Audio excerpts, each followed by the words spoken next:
Backlog ఉన్న వాళ్ళు 2026లో jobs కోసం ఏ విధంగా మైండ్ సెట్‌ని ప్రిపేర్ చేసుకోవాలి? కెరియర్‌ని ఏ విధంగా ప్లాన్ చేయాలని అడుగుతున్నారు. వాళ్ళకి మనం ఏం చెప్పొచ్చు అంటారు? ప్రతి కంపెనీకి అన్ని కంప్లీట్ అయ్యి డిగ్రీ అన్నది కావాలండి. అవును. కానీ స్టూడెంట్స్ ఏం థింక్ చేస్తారంటే బ్యాక్‌లాగ్స్ ఉన్నాయి కదా, మనకి అసలు ఎలిజిబిలిటీ రాదేమో అన్న పాయింట్లో ఎలిజిబిలిటీ పాయింట్ దగ్గరే ఆగుతారు. ఉండి టైం వేస్ట్ చేసుకుంటారు. బ్యాక్‌లాగ్స్ ఉన్నాయి, 2 బ్యాక్‌లాగ్స్ ఉన్నాయి, మళ్ళీ ఇమీడియట్ అక్టోబర్లోనో సెప్టెంబర్లోనో రాస్తారు. ఈ మధ్యలో టైం ఏం చేస్తారు? సో నేనేమంటానంటే ఓకే, దానికి ప్రిపేర్ అవ్వండి. 2 సబ్జెక్ట్స్కి మీరు డైలీ ఆబ్వియస్లీ మీరు ఎట్లా డైలీ చదవరు, ఎగ్జామ్ ముందు 2 days 3 days చదువుతారు. మిగిలిన టైంని అప్ స్కిల్ అవ్వండి.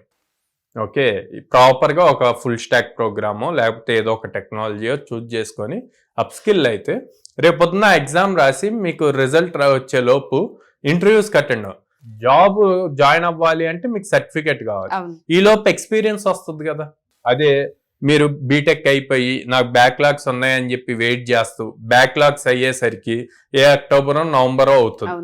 సో అంటే 1 year మొత్తం వేస్ట్ అయిపోయినట్టే కదా. సో అట్లా కాకుండా బీటెక్ అయ్యాక కూడా మీకు బ్యాక్లాగ్స్ ఉంటే కనుక ఆ ఎగ్జామ్ టైం అప్పుడు 1 week అట్లా బ్రేక్ తీసుకొని కంప్లీట్ చేసుకోండి.